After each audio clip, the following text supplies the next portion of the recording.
우리가 몇 주 전부터 요한계시록 2장과 3장에 나오는 7교회에 대해서 함께 말씀을 나누고 있습니다. 2장과 3장에 소개되는 이 7교회 가운데 책망을 듣지 않았던 교회가 2교회가 있습니다. 그러니까 7교회가 다 책망을 받은 게 아니라 5교회만 책망을 받았고 2교회는 책망을 받지 않았습니다. 그 2교회가 어느 교회요? 서머나 교회와 오늘 우리가 읽은 바로 빌라델비아 교회였습니다. 책망 없이 칭찬만 받았던 2교회의 공통점이 있어요. 공통점이 뭘까요? 2교회 모두 핍박 가운데 있었다라는 것입니다. 핍박이 있으니 신앙생활 하기가 매우 어려웠겠죠. 그 핍박 가운데서도 그러나 주님을 바라보고 끝까지 신앙을 지킨 서머나 교회, 빌라델비아 교회는 책망을 받지 않고 칭찬만 받습니다. 서머나 지역이 로마의 황제 숭배 정책에 가장 적극적으로 동조했던 것처럼 지금 이 빌라델비아 지역은 우상 숭배가 극심한 지역이었어요. 헬라의 혼합 종교가 득세하였고 여러 신전들이 있었습니다. 그래서 작은 아테네라고 불리기도 했어요. 이토록 영적으로 혼미한 지역에서 신앙생활을 하려다 보니 성도들이 얼마나 힘들었겠습니까? 이것을 보면 꼭 환경이 좋아야 신앙생활을 잘 하는 것만은 아닌 것 같습니다. 오히려 그 반대인 경우들이 많이 있죠. 몸이 건강하고 경제적으로 어려움이 없으면 더 하나님을 가까이 하고 교회와 공동체에 헌신하고 이웃 사랑을 실천할 것 같은데 오히려 그 반대인 경우들이 있습니다.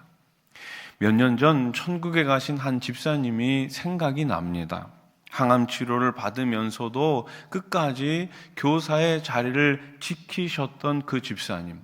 제가 그 집사님께 이런 말씀을 드렸어요. 집사님, 너무 힘들어 보이십니다. 이제 그만 쉬시는 게 어떠세요? 라고 말씀을 드렸어요.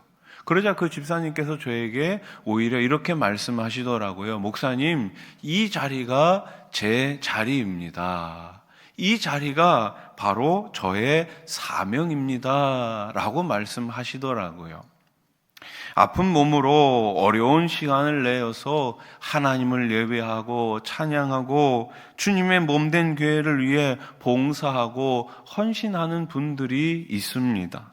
그래서 우리는 형편이 좋아지면 무엇을 하겠다 다짐할 것이 아니라 주님 주시는 은혜로 지금 온전히 사명을 감당해야 할 줄로 믿습니다. 따라해 보십시오. 지금 해야 합니다. 지금 해야 합니다. 지금 해야 하는 거예요. 나중에는 없는 거예요.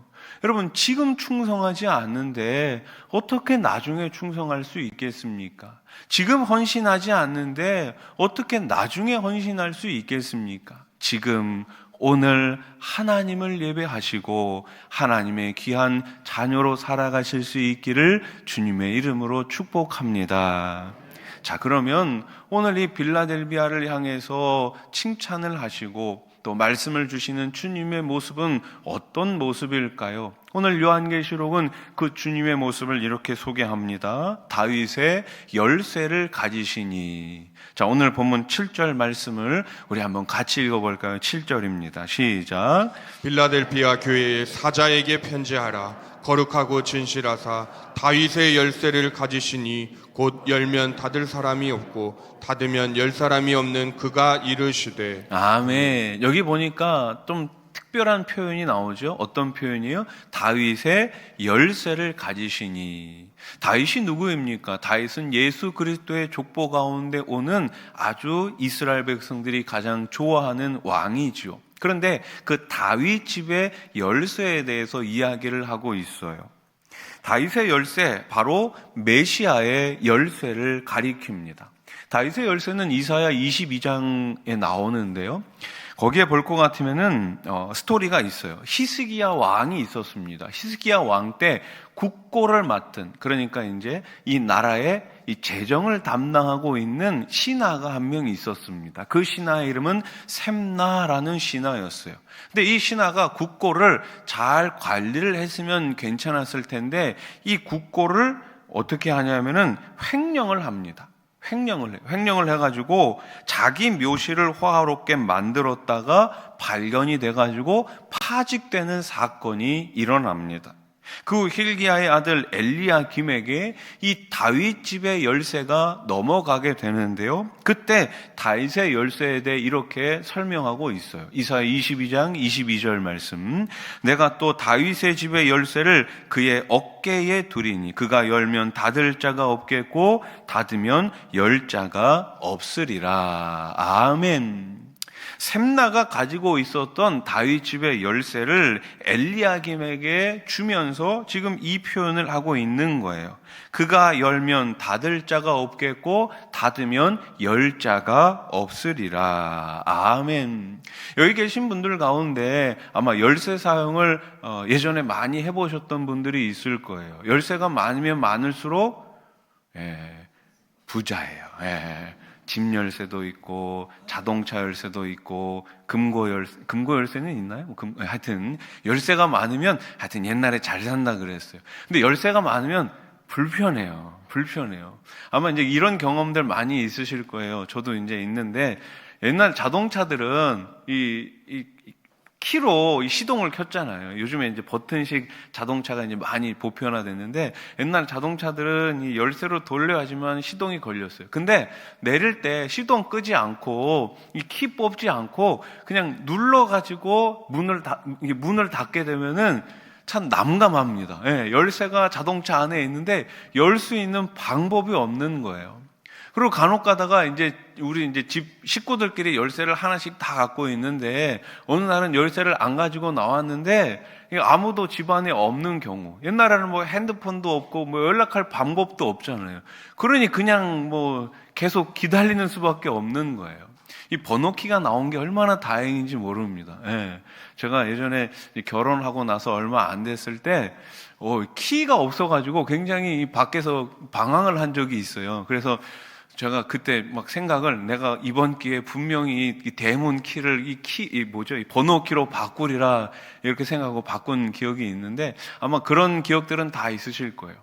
키로 잠가 놓으면 이 키가 아니고선, 이 열쇠가 아니고서는 열 수 있는 방법이 없는 거죠. 또 반대로 열어 놓으면은요, 이 키가 아니면은 잠글 수 있는 방법이 없는 경우가 얼마든지 있을 수 있습니다. 바로 지금 그 이야기를 하고 있는 거예요.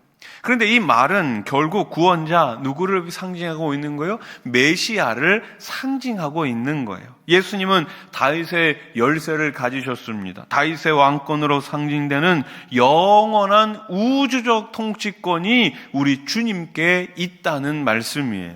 메시아이신 예수님께서 생명과 사망, 천국과 지옥, 세상의 모든 권세를 가지고 계십니다.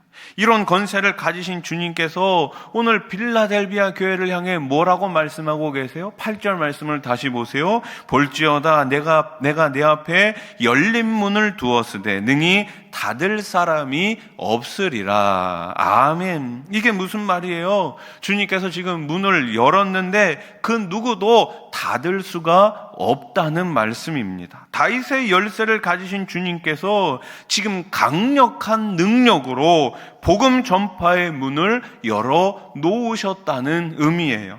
주님께서 교회의 문을 열어놓고 계십니다. 주님께서 열어놓으신 이 교회의 문은 그 누구도, 그 어떤 권세도 닫을 수가 없습니다. 그래서 교회를 통해서 복음이 지금까지 계속해서 강력하게 선포되고 있는 거예요.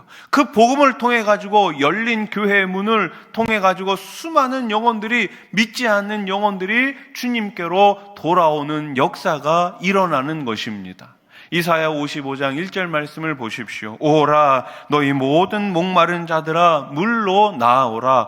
돈 없는 자도 오라. 너희는 와서 사 먹되 돈 없이 값 없이 와서 포도주와 젖을 사라. 아멘.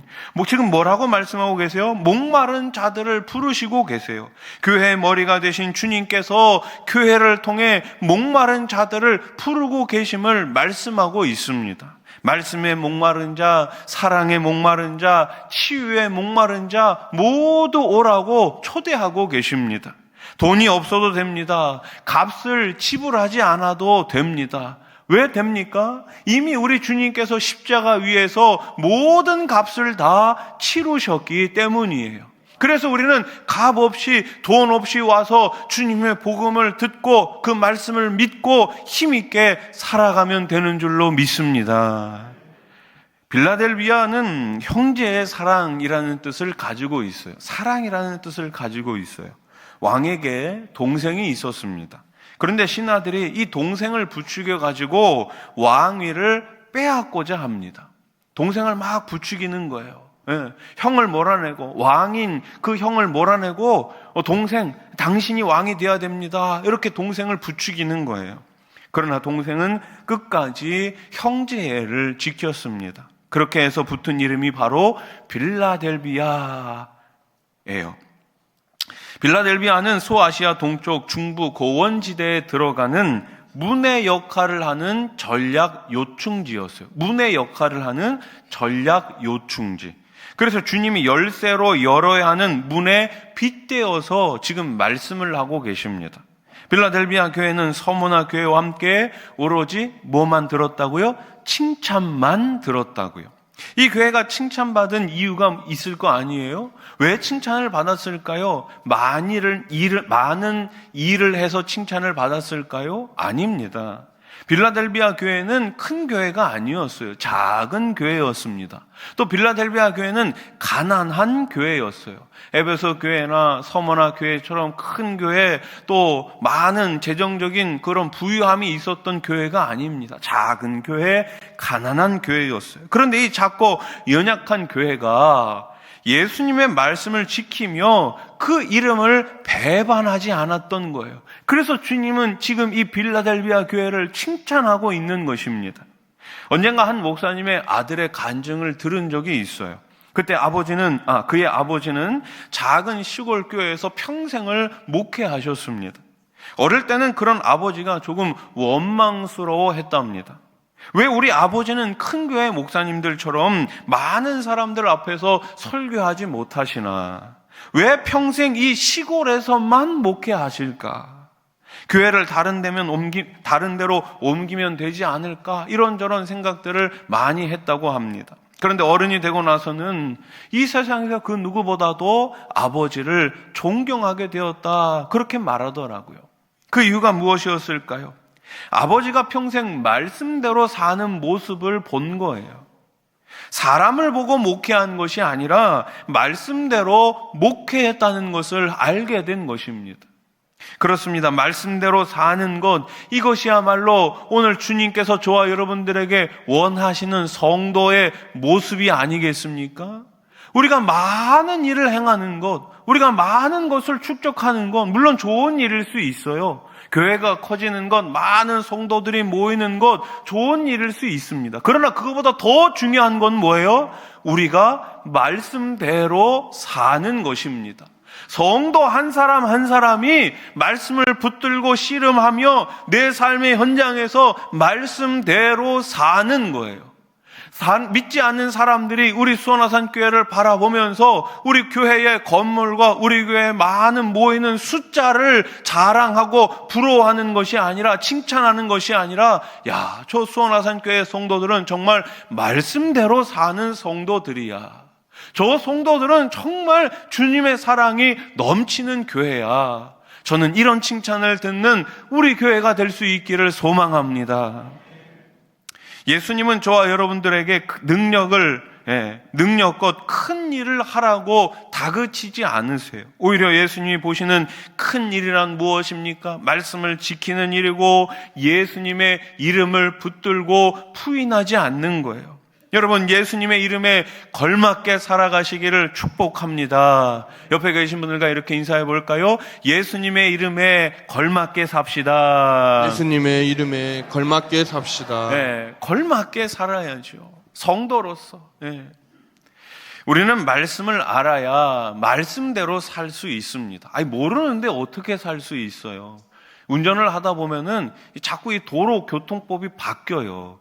그러다 보니까 실수를 하는 경우들이 많이 있잖아요. 여기도 보면은 이 신호등이 또 바뀌었어요. 네, 무슨 신호라고 그러더라? 하여튼 좌회전 하는데, 하여튼 이 감지형 좌회전인가? 네, 감응형? 감응형? 말도 어려워요? 네, 감응형. 그러니까 이제 차가 있는지 없는지 이제 감지해가지고 신호가 바뀐다, 뭐 그런 뜻인데, 하여튼, 예, 그래요. 예. 뭐 알아야지 잘할 수 있을 거 아닙니까? 요즘 그래서 김여사 시리즈 보면은 이분들 참 용감해요. 용감해. 근데 보면은 이분들이 용감한 이유가 있어요. 잘 모르니까 용감하신 것 같더라고요. 우리 교회 주변에 보면은 일방통행이 참 많이 있어요. 그래서 제가 처음 교회 왔을 때 분명히 교회는 보이는데 자꾸만 다른 데로 가라는 거예요. 그게 일방통행이다 보니까 이렇게 오면 안 되니까 그렇게 안내를 하는 거예요. 근데 가끔 보면은 일방통행인데 역주행을 아주 당당하게 하시는 분들이 계세요. 그분들 보면은 몰라서 그렇구나라고 이해를 하면 될 것 같아요. 모르시니까 당당한 거예요. 여러분, 우리가 말씀을 알아야 말씀대로 살 수 있지 않겠습니까? 말씀을 알아야 참된 성도로 살 수 있지 않겠습니까? 예수님을 알아야 예수님의 이름을 배반하지 않습니다. 그럼 우리가 믿음을 지킬 때 주님께서 주시는 선물이 있어요. 믿음을 지킬 때 우리 주님이 주시는 선물이 뭡니까? 바로 사랑이라는 선물인데, 자, 오늘 본문 9절 하반절 말씀을 보세요. 내가 너를 사랑하는 줄을 어떻게 하겠다? 알게 하리라. 따라해 보십시오. 알게 하리라. 알게 하리라. 그 사랑을 알게 해 주시겠다라는 거예요. 내가 너를 얼마나 사랑하는지 알게 해 주겠다고 오늘 말씀하고 있습니다. 며칠 전 인터넷에서 한 영상을 봤어요. 전학 가는 친구에게 라는 영상이에요. 한 초등학교 교실에서 친구가 전학을 가게 됐어요. 그래서 이제 앞으로 나왔어요. 많은 반 친구들이 그 전학 가는 친구를 위해서 노래를 불러주는 거예요. 가을이라는 동요를 그 선생님이 개사를 했더라고요. 가사를 바꿨어요. 그래서 그 친구들이 불러주는데 그 가사의 내용이 너무 마음에 와닿더라고요. 헤어질 때 말 못했던 내 마음, 이렇게 이제 시작하거든요. 고마웠어, 행복했어, 사랑했어. 나에게 너란 친구 있어, 감사해. 친구야, 고마워, 잊지 않을게. 참, 이 가사를 쓴 선생님 노벨 문학상 줘야 될 것 같아요. 네. 와. 네. 고마웠어, 행복했어, 사랑했어, 잊지 않을게. 아마 그 반 친구들은요, 평생에 잊지 못할 감동이었을 것 같아요. 전학 가는 친구에게 반 친구들이 이렇게 노래를 불러주고, 또 그 전학 간 친구도 아마 평생 잊지 못할 것 같아요. 신앙생활을 하면서도요, 어떤 성도님은 하나님 아버지의 사랑을 알지 못해, 예수님의 십자가 사랑을 깨닫지 못해, 보혜사 성령님의 보호하심과 은혜 주심을 몰라 신앙생활을 힘들게 하는 경우가 얼마나 많이 있습니까? 하나님의 사랑을 알지 못하니까 신앙생활이 힘든 거예요. 내 힘으로 하려고 하니까 힘든 거예요. 주님이 어떤 분이신지 알지 못하니까 힘이 드는 거예요. 이때 가장 우선되어야 할 것이 무엇입니까? 바로 주님의 사랑을 깨닫는 거예요. 아는 거예요.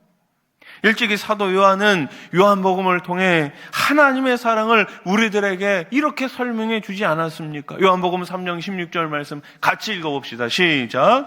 하나님이 세상을 이처럼 사랑하사 독생자를 주셨으니 이는 그를 믿는 자마다 멸망하지 않고 영생을 얻게 하려 하심이라. 아멘. 하나님의 세상을 이처럼 사랑하사 누구를 주셨다고요? 독생자를 주셨다고요. 사랑하는 성도 여러분, 그 주님의 사랑 안에 매일매일 거하실 수 있기를 주님의 이름으로 축복합니다. 다윗의 열쇠를 가지고 그 사랑을 가지고 복음의 전달자로, 사랑의 전달자로 살아가시기를 우리 주님의 이름으로 축복합니다. 자, 이제 이 빌라델비아 교회를 향해서 주님께서 주시는 상급이 있습니다. 상급. 어떤 상급을 주실까요? 첫 번째 상급은 영적 권위와 능력을 주십니다. 권위와 능력을 주시는 거예요.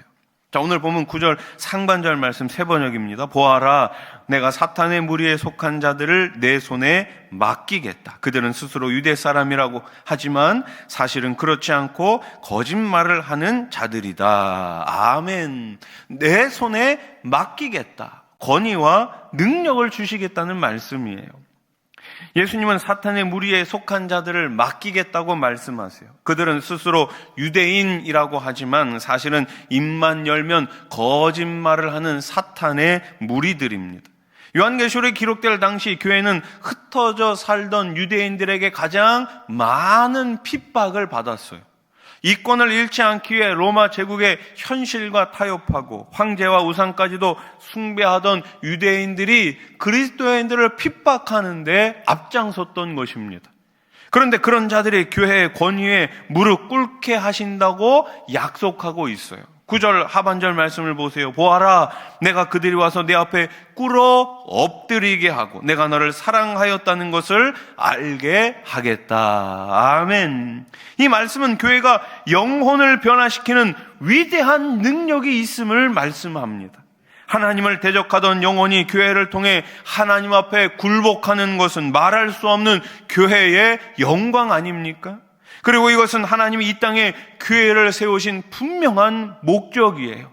주님께서 교회의 문을 열어놓고 계십니다. 닫을 자가 없는 거예요. 그 복음을 통해서 믿지 않은 수많은 사람들이 교회로 돌아오는 것입니다. 복음 앞에 굴복하는 거예요. 이를 위해서 교회를 세우신 것이 아니겠습니까? 여러분, 천하보다 귀한 영혼이 주님께로 돌아오는 것보다 더 큰 일이 어디에 있습니까? 한 영혼이 세례를 받고 거듭나는 것보다 더 큰 기쁨이 어디에 있습니까? 온 가족이 주님 안에서 함께 예배하고 기도하는 것보다 더 감격스러운 모습이 어디에 있습니까? 오늘 빌라델비아 교회가 받은 이 상급을 저와 여러분도 받을 수 있기를 소망합니다. 복음으로 사람을 살리고 키우고 고치는 굳건한 성도들 되시기를 주님의 이름으로 축복합니다. 둘째로 오늘 빌라델비아 교회에 주시는 상급이 뭐예요? 시험의 때에 지켜주십니다. 따라해 보십시오. 지켜주십니다. 지켜주십니다. 빌라델비아 교회는 힘겨운 상황 가운데서도 말씀을 지켰어요.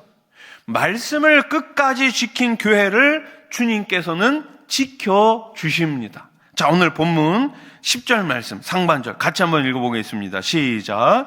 인내하라는 내 말을 내가 지켰으니 온 세상에 닥쳐올 시험을 받을 때에 나도 너를 지켜주겠다. 아멘. 인내하라는 내 말을 네가 지켰으니 나도 너를 어떻게 하겠다? 지켜주겠다. 이렇게 약속하시는 거예요. 온 세상에 닥쳐올 시험의 때에 하나님께서는 저와 여러분들에게 견딜 힘을 주시는 거예요. 시험을 이겨낼 힘을 주십니다. 말씀대로 살아갈 힘과 예수님의 이름을 부인하지 않을 그 힘을 우리들에게 주시는 거예요. 십자가를 보고 십자가를 지고 가는 하나님의 자녀들에게 이 고난은, 환난은 어쩌면 필연적일 수밖에 없어요. 사랑하는 성도 여러분, 마지막 환난이 닥칠 때까지 우리는 계속해서 이 고난을 겪을 것입니다. 예수 믿는다고 다 잘 되는 것이 아니죠. 예수를 믿어도 고난이 올 수 있습니다. 질병이 올 수 있습니다. 사고가 일어날 수 있어요. 다 잘 되는 것이 아니에요. 그러나 예수를 믿기 때문에 고난이 와도 시련이 와도 그 주님과 함께 이겨내는 줄로 믿으시기 바랍니다. 일제강점기 신사참배를 거부했던 주기철 목사님, 많은 분들이 기억하실 텐데요. 이 주기철 목사님의 마지막 설교 이런 말씀을 하셨어요. 처음에는 우리가 십자가를 지지만 나중에는 주님의 십자가가 우리를 져줍니다. 십자가, 내 주의 십자가만 바라보고 나아가시기 바랍니다. 아멘. 여러분, 찬송가 151장 만왕의 왕 내 주께서 2절 가사 내용을 한번 보십시오. 주 십자가 못 박힘은 속죄함 아닌가? 여러분, 예수님께서 십자가에 달리신 이유가 누구의 죄 때문입니까? 내 죄 때문 아닙니까? 내 죄를 속하기 위해서, 내 죄의 문제를 해결해 주시기 위해서 예수님께서 십자가에 달리신 거예요. 그 긍휼함과 그 큰 은혜 말할 수 없도다. 십자가, 내가 처음 볼 때에 나의 마음의 큰 고통 사라져. 오늘 믿고서 내 눈 밝았네. 참 내 기쁨 영원하도다. 아멘. 여러분, 끝까지 우리를 지켜주시는 그 주님의 십자가를 바라보시고 최후 승리 얻기까지 승리하시기를 우리 주님의 이름으로 축원합니다.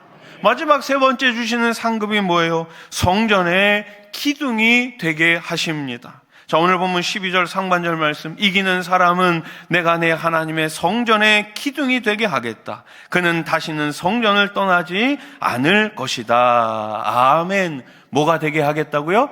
기둥이 되게 하겠다고요. 빌라델비아 지역은 지진이 잦은 곳이었어요. 여러분, 지진이 잦은 곳이다 보니 당연히 이 건축물을 지을 때 기둥을 튼튼히 하지 않았겠습니까? 기초가 튼튼하고 기둥이 튼튼해야 집이 무너지지 않습니다. 하나님은 누구를 기둥으로 세우실까요? 큰 능력을 가지고 큰 일을 하는 사람이 아닙니다. 하나님이 기둥으로 삼으시는 자는 한마디로 이기는 자입니다. 무엇을 이기는 자입니까? 유혹을 이기고 시험을 이기고 고난을 이기는 자를 하나님께서는 기둥으로 세워주십니다. 여러분, 한번 생각해 보십시오. 기둥이 있는데 기둥은 움직입니까? 움직이지 않습니까? 안 움직여요. 우리 교회 이 본당 안에도 눈에 보이는 기둥이 3개가 있어요. 여기 찬양대석에도 하나가 있고 저 뒤편에도 기둥이 2개가 있어요. 눈에 보이는 기둥만 3개죠. 눈에 보이지 않는 기둥들도 여러 개가 있어요. 그런데 우리가 이 예배당이 지은 지 이제 20년이 됐거든요. 다들 알고 계셔서 별로 그렇게 20년이 됐거든요.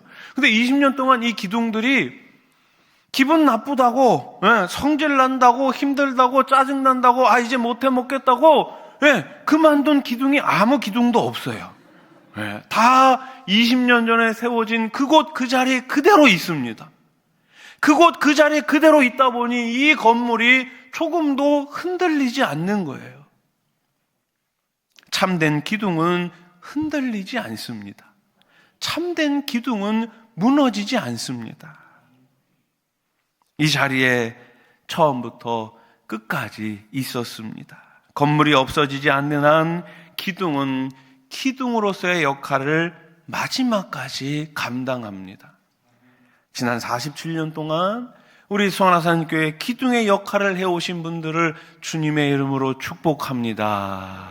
우리 옆에 계신 분들과 이렇게 인사합시다. 당신이 기둥입니다. 당신이 기둥입니다. 기둥은 도망가지 않아요. 기둥은 사라지지 않아요. 제가 말씀을 준비하다가 한 10년 전 사진을 발견했습니다. 한번 보여주실래요? 10년 전 사진.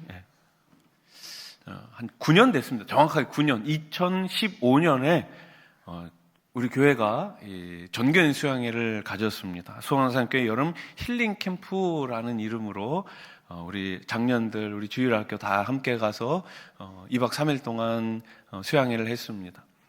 주일학교 친구들만 따로 사진을 한 장 찍은 거예요. 제가 여기 있는 아이들을 이렇게 보니까 이미 군대까지 다녀온 청년들도 있고요. 이제 여러분 우리 주보에 보면 수험생들 이름 나오잖아요. 거기에 있는 친구들도 있습니다. 벌써 하긴 뭐 관심이 없나 봐요. 예, 하여튼 그래요. 예. 아니 방송실에 누군가가 자기 사진을 발견했을 수도 있고요. 예, 하여튼 그렇습니다.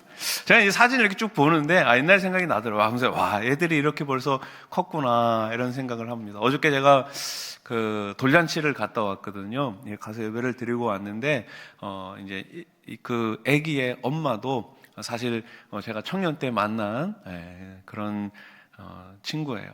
벌써 결혼을 하고 아이를 낳고 한 아이의 엄마가 된 우리 청년들, 우리 젊은 부부들 참 많이 있습니다. 여기 뭐 저보다 연세가 많으신 분들도 여러 계시겠지만 참 세월이 빠르죠. 10년 전의 사진인데 세월이 빠릅니다. 오늘 이 자리에 여러분들이 기둥처럼 우리 교회를 지켜오셨다면 이제 앞으로 우리의 청년들이, 우리의 자녀들이 우리 교회의 기둥이 되어야 되지 않겠습니까?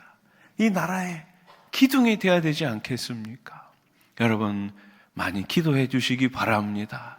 여러분들이 섬겼던 그 주님, 그 하나님을 우리 자녀들에게, 우리 후손들에게 어떻게 예수를 잘 믿어야 될지 삶으로, 믿음으로 보여주실 수 있기를 주님의 이름으로 소원합니다.